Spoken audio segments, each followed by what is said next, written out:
Hello दोस्तों, मेरा नाम सोनल है। मेरी शादी के 4 साल बाद ही मैं विधवा हो गई थी।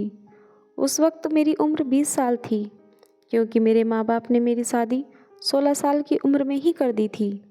मैं अपने माँ बाप की इकलौती बेटी थी, मगर मुझे ऐसा लगता था मैं उन पर एक बहुत बड़ा बोझ हूँ, मानो जैसे कि मैं उनकी बेटी ही नहीं थी। मेरे पैदा होने के बाद ही मेरी माँ कोई खुशी नहीं देख पाई थी, और मेरे पिता, उनको तो बेटे की बहुत चाहत थी, इसलिए वह मुझे नापसंद करते थे और हमेशा ही मुझसे अलग रहते थे। मुझे दिल से प्यार नहीं करते थे। वह मुझे अपना मानते भी नहीं थे और मुझ पर बहुत गुस्सा करते थे। कुछ खानदानी शक्तियों की वजह से मेरे पिता दूसरी शादी भी नहीं कर सके। बस इसी कारण वह मुझसे बहुत नफरत करते थे। वह हर वक्त मुझसे सख्ती से ही बात करते थे और इसी वजह से उन्होंने मेरी शादी भी जल्दी करवा दी थी। मेरा पति सरकारी स्कूल में एक शिक्षक था। हमारी एक 3 साल की बेटी भी थी, मगर एक दिन विद्यालय से आते हुए रास्ते में उनका एक्सीडेंट हो गया और मौके पर ही उनकी मृत्यु हो गई। वह भी मेरा साथ छोड़ गए। वह दिन मेरे लिए किसी कयामत से कम नहीं था। मुझ पर तो परेशानियों के पहाड़ ही टूट पड़े थे। कुछ दिन गुजरने के बाद मेरे सास ससुर ने भी मुझे मेरे माँ बाप के घर भेज दिया। शायद उन पर भी मैं बोझ ही थी। वह भी मुझे अच्छा नहीं समझते थे। उनके ख्याल से मैं मनहूस औरत थी। मैंने ही जैसे उनके बेटे को मार दिया हो। फिर मैं चुपचाप अपने माँ बाप के साथ उनके घर आ गई। मेरे माँ बाप ही मुझे बोझ समझते थे। मैं अपनी बेटी को सीने से लगाकर अकेले अकेले बहुत रोती थी। फिर कुछ दिन बाद मेरे माँ बाप ने मेरी दूसरी शादी कर दी, एक ऐसे व्यक्ति से जिसका पहले से ही एक बेटा था और मेरे पास भी एक बेटी थी। हम दोनों एक जैसे थे, इसलिए हमारी शादी हो गई, वरना मेरे तो अच्छे रिश्ते भी नहीं आते थे। उसका बेटा मेरी बेटी से 1 साल छोटा था। उसके बेटे का नाम अभिषेक था और मेरी बेटी का नाम अदिति था। हम लोग साथ ही रहने लगे और वक्त इसी तरह गुजरने लगा। देखते ही देखते अदिति 16 साल की हो गई और अभिषेक 15 साल का हो गया। जब अभिषेक के पिता का देहांत हो गया, वह भी इस दुनिया से चले गए। मतलब मेरे दूसरे पति का भी हमेशा हमेशा के लिए हमें छोड़कर चले गए। उसकी हमेशा ही तबीयत खराब रहती थी। उन्हें तरह तरह की बीमारियों ने घेर रखा था, लेकिन उनकी बीमारियों के साथ जैसे तैसे गुजर बसर हो रहा था। उनके जाने के बाद मानो जैसे घर की रौनक ही उड़ गई हो। हमारा अपना मकान था, इसलिए किराए की चिंता नहीं होती थी और मेरे घर में ही एक किराने की छोटी सी दुकान थी। एक दिन जब हम सब सो रहे थे, फिर अचानक ही बहुत ज़ोर से आवाज़ आई। मेरा तो दिल बैठ गया। मैं बहुत घबरा गई थी और डर भी गई थी। मैंने देखा कि आवाज़ तो अभिषेक के कमरे से आई है। मैं उसके कमरे की तरफ दौड़ी तो मैं देखते ही हैरान रह गई। कमरे की छत गिर गई थी। यह देखकर मैं तो घबरा गई। मुझे डर था कि कहीं अभिषेक तो इस छत के नीचे नहीं दब गया। जब मैं करीब गई और मैं जाकर देखा तो अभिषेक वहाँ नहीं था। वह बाथरूम जाने के लिए उठा होगा। इसी वजह से उसकी जान बच गई, क्योंकि उसके कमरे की छत गिर गई थी। मैं ईश्वर से धन्यवाद किया कि यह तो अच्छा हुआ कि अभिषेक को कोई चोट नहीं आई। अगर उसको कुछ हो जाता तो मैं उसके स्वर्गवासी पिता को क्या मुँह दिखाती। लेकिन अब हमारे पास इतने पैसे नहीं थे कि हम उस छत को दोबारा डलवा सकते। कमरे का तो कबाड़ा ही बन गया था। सारी छत गिर चुकी थी और हमने उसको उसके हाल पर ही छोड़ दिया। उसके बाद मैं अपने लिए अपना बिस्तर रसोई में ही डाल लिया और कमरे में दोनों बच्चों को सोने के लिए कहा, क्योंकि बाहर तो बहुत ज़्यादा सर्दी थी और बाहर कोई सो भी नहीं सकता था। और कमरे में एक बेड और एक चारपाई ही थी। 2 लोग भी मुश्किल से सो पाते थे। अब वह दोनों एक ही कमरे में सोते थे। मजबूरी थी, क्या कर सकते हैं। एक कमरे में तो दुकान थी और मेरे पति ने घर में 3 ही तो कमरे बनवाए थे। या तो हम 3 लोगों के हिसाब से कमरे ठीक थे, लेकिन एक कमरा दुकान के लिए भी तो ज़रूरी था। अब मजबूरी थी, क्या कर सकते थे, गुजारा तो करना ही था।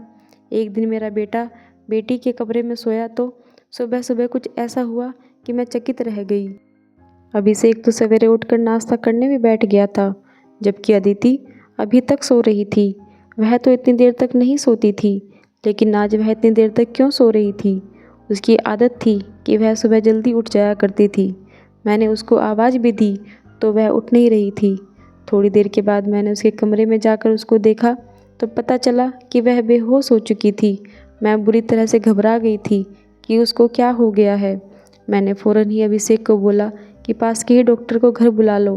डॉक्टर घर पर आया तो डॉक्टर ने कहा कि वह बेहोश हो गई है। लड़की काफ़ी कमज़ोर है, खून की भी कमी है।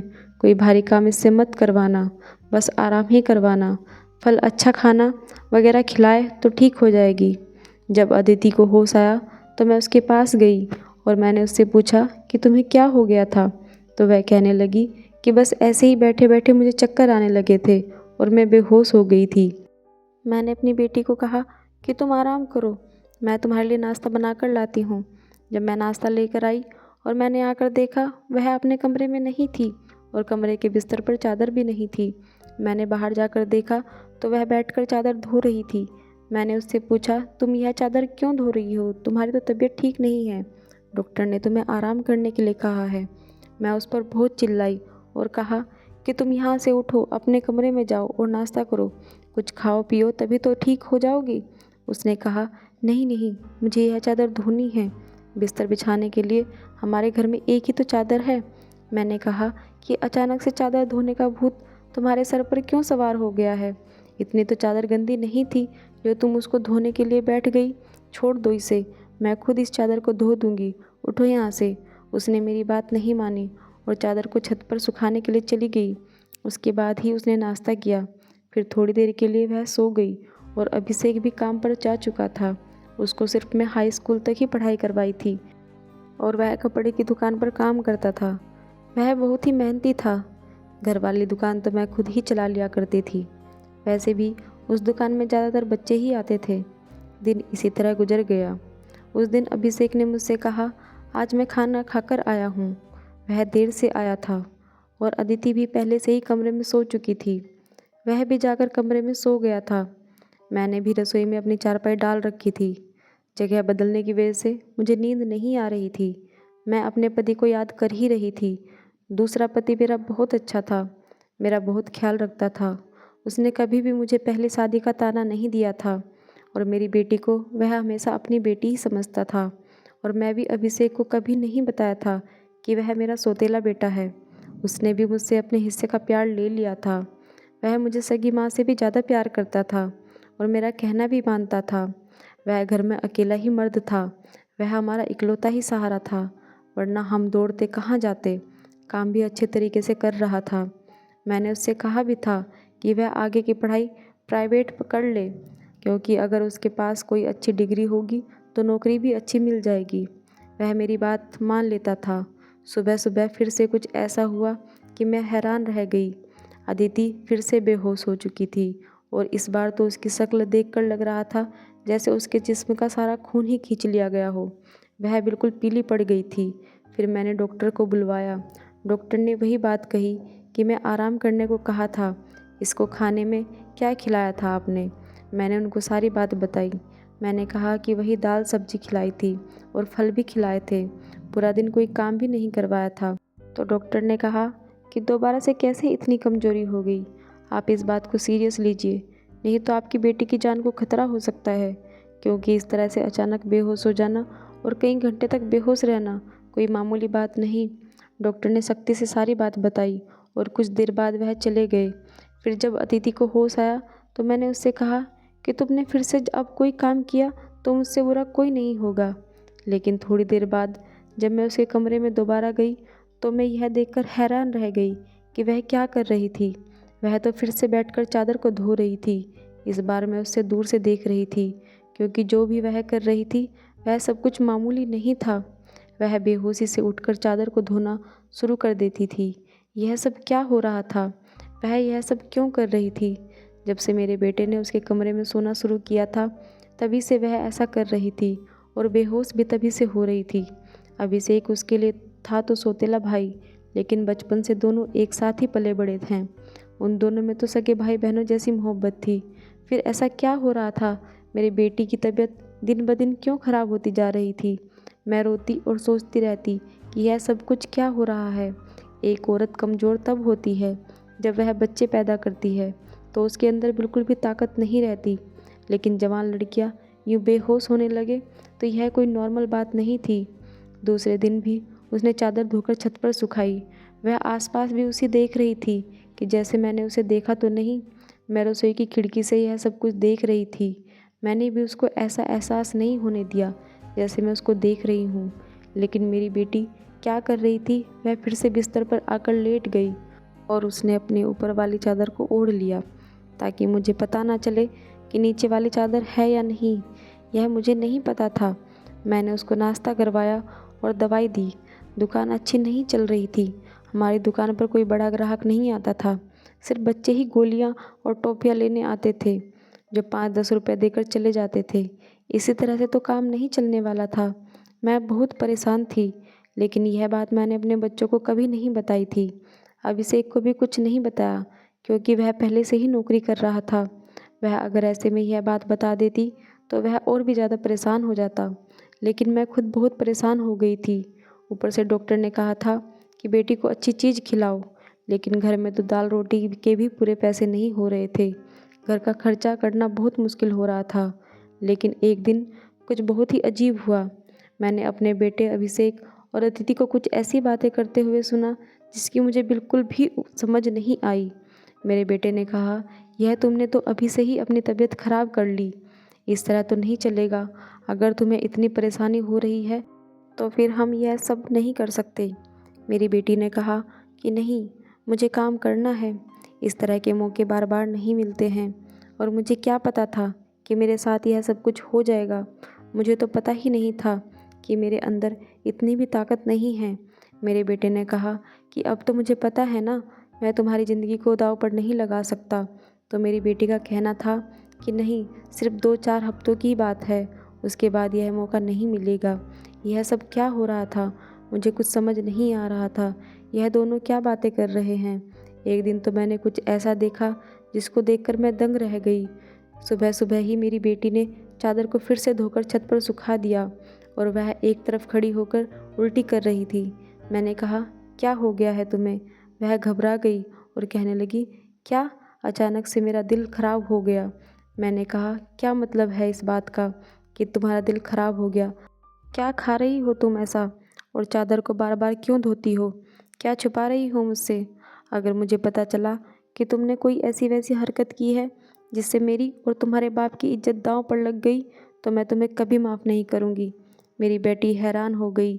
उसने कहा, माँ, आप किस तरह की बातें कर रही हैं? ऐसा कुछ नहीं है जैसा आप सोच रही हैं। लगता है आज आपने कोई फिल्म देखी है या किसी ने आपके कान मेरे खिलाफ भर दिए हैं, जो आप इस तरह की बातें कर रही हैं। मैं ऐसा क्यों करूँगी? और अगर मैं इस चादर को धो दिया है तो क्या हो गया? चादर गंदी हो गई थी, बस इसलिए धो दिया। आपको तो पता है कि कई दिन से मेरी तबीयत ख़राब है, तो दवाई खाने की वजह से मेरे पेट में भी खराबी हो रही है। अगर मुझे उल्टी आ गई तो इसका कोई और मतलब नहीं है।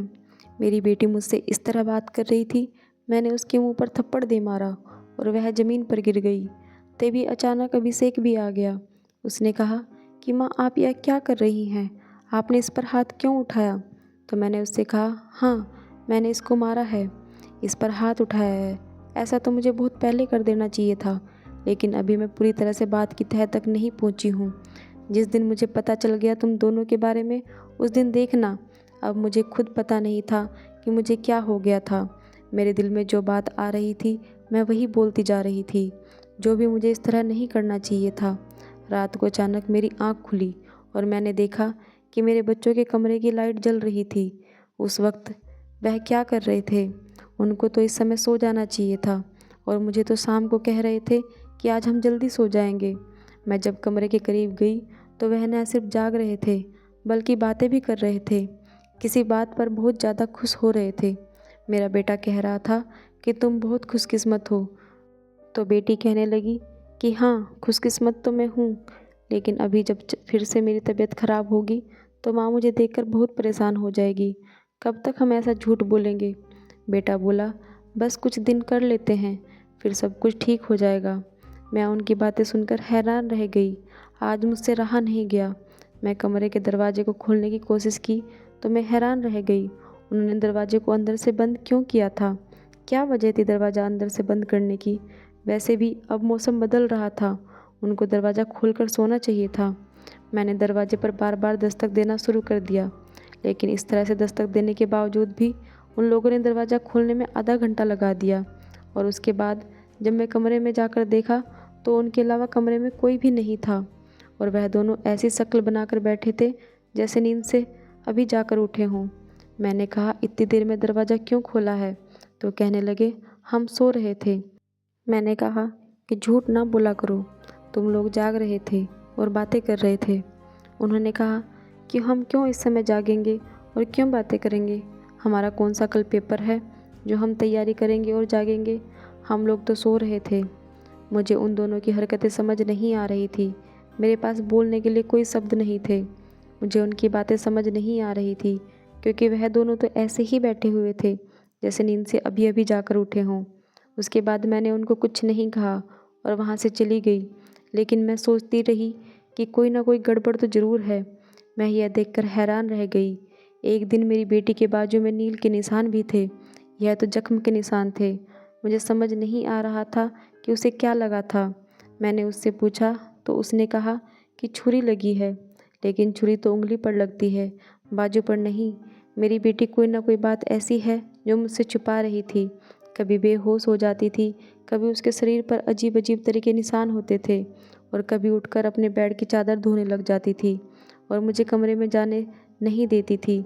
मेरा दिमाग जिस तरफ जा रहा था, मैं वैसे सोचना नहीं चाहती थी। मेरी गलती थी। मैंने आग और पानी को क्यों एक साथ रखा? मुझे ऐसा नहीं करना चाहिए था। मैंने सोच लिया कि मुझे अब क्या करना है। जवान लड़का और लड़की को मुझे एक साथ एक ही कमरे में नहीं सोने देना चाहिए था। गलती तो मेरी ही थी। मुझे इन सब बातों का ध्यान रखना चाहिए था। अभिषेक था तो अदिति का सौतेला भाई। नीयत बदलते देर नहीं लगती। जवानी की उम्र में बच्चे बुरी संगत में पड़ ही जाते हैं। सगा भाई तो सगा भाई होता है और सौतेला भाई तो सौतेला भाई ही होता है। फिर मैं कैसे सौतेले भाई बहन को एक साथ ही कमरे में सुला रही थी? यह मेरी गलती थी। जब हम ही बच्चों पर ध्यान नहीं देंगे, परेशानियां तो पैदा ही होगी। अच्छी बुरी बातों का ध्यान तो हमें ही रखना होता है। बच्चे तो नादान होते हैं और नादानी में ही बहुत सारी गलतियां कर बैठते हैं। जैसे जैसे मेरे विचार दिमाग में आ रहे थे, अगर यह सारे विचार सही हो गए तो फिर सारा का सारा कसूर मेरा ही होगा।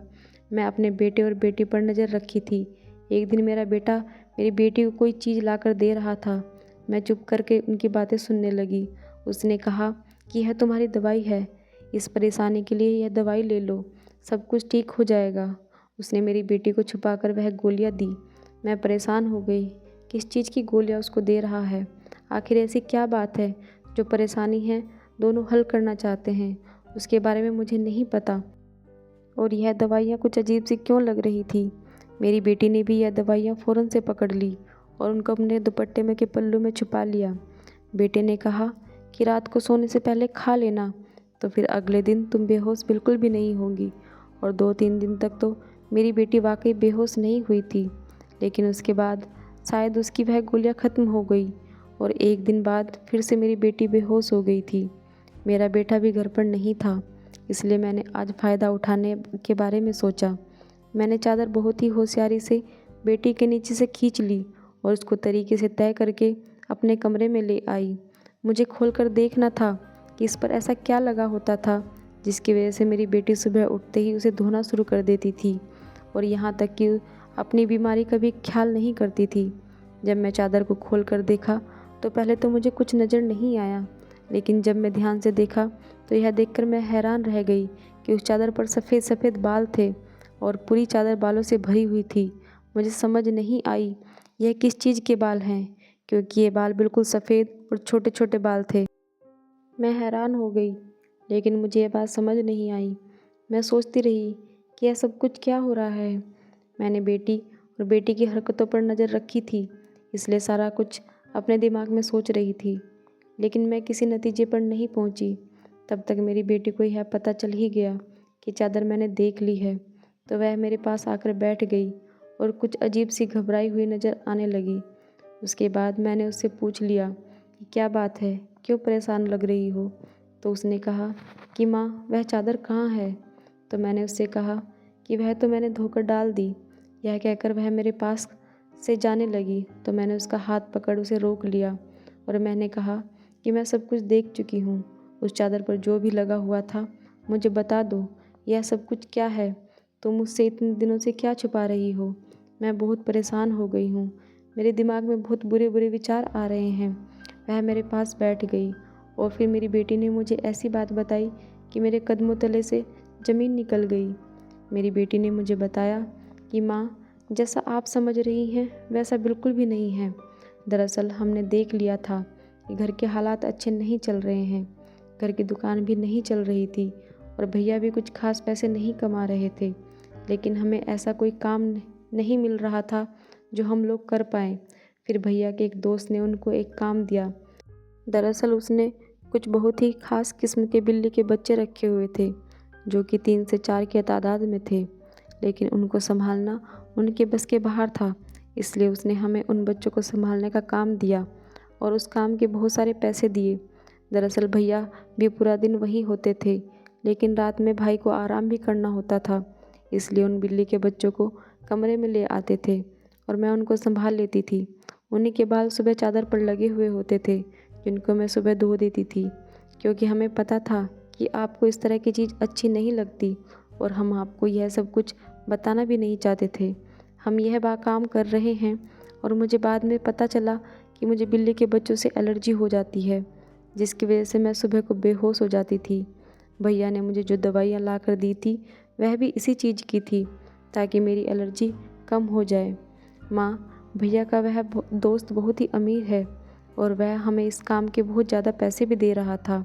वह हमें एक दिन के 1000 रुपये दे रहा था और आज उन बच्चों का हमारे घर में आखिरी दिन था, क्योंकि अब वह उन्हें लेकर दूसरे शहर चला गया है और हमने इतने पैसे कमा लिए हैं कि हम उस कमरे की छत भी डलवा सकते हैं और घर का कुछ राशन भी ला सकते हैं।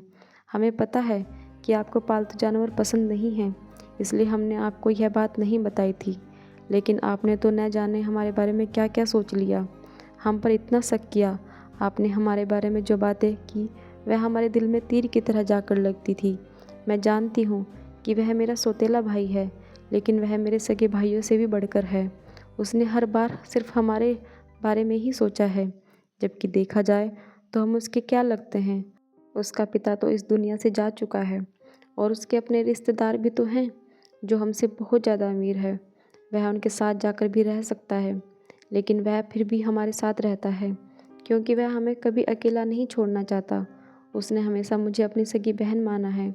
उसने कभी मुझसे कोई गलत बात नहीं की और वह हमारा साथ भी देता है, हमारे लिए बहुत कुछ करता है। पूरा दिन वह काम करता था, रात को मैं उसकी मदद करती थी। वह कहता था कि वह रात को भी यह सब कुछ कर सकता है, लेकिन दिन भर तो वह बेचारा मेहनत करता था। इसलिए मैंने उससे कहा कि रात को तुम आराम किया करो और बच्चों को मैं देख लूँगी, इसलिए मैं उसकी मदद कर रही थी। मुझे यह सुनकर बहुत ही ज़्यादा अफसोस हुआ और मुझे खुद पर बहुत गुस्सा भी आ रहा था कि मैंने अपने बच्चों के बारे में क्या क्या सोचा। मैं अपने बच्चों के बारे में जितना गलत सोच रही थी, मेरे बच्चे उससे भी कहीं गुना ज़्यादा अच्छे हैं।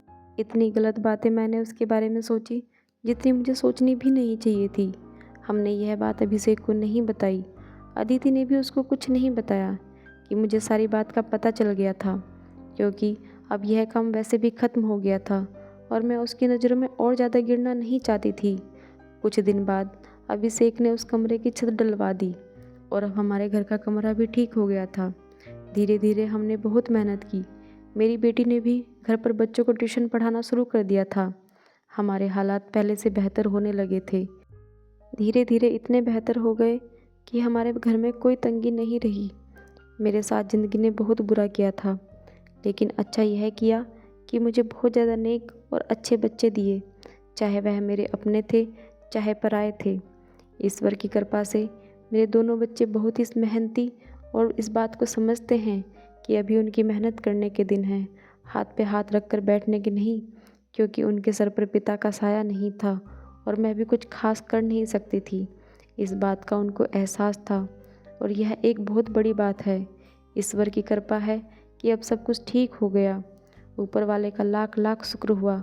जैसा मैं सोच रही थी वैसा कुछ नहीं हुआ, लेकिन ऐसा हो भी सकता था। अगर ऐसा होता तो मैं कहाँ जाती। बस आखिर में इतना कहना चाहूँगी, जो ऊपर वाला चाहता है होता वही है।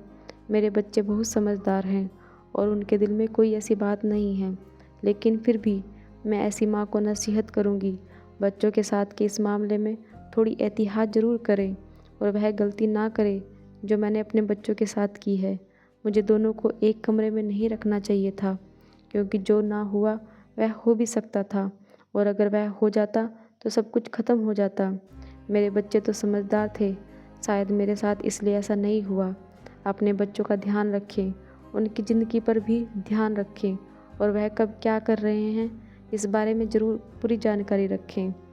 तो दोस्तों, आपको यह कहानी पसंद आई हो तो वीडियो को लाइक शेयर करें और हमारे चैनल को सब्सक्राइब करें। धन्यवाद।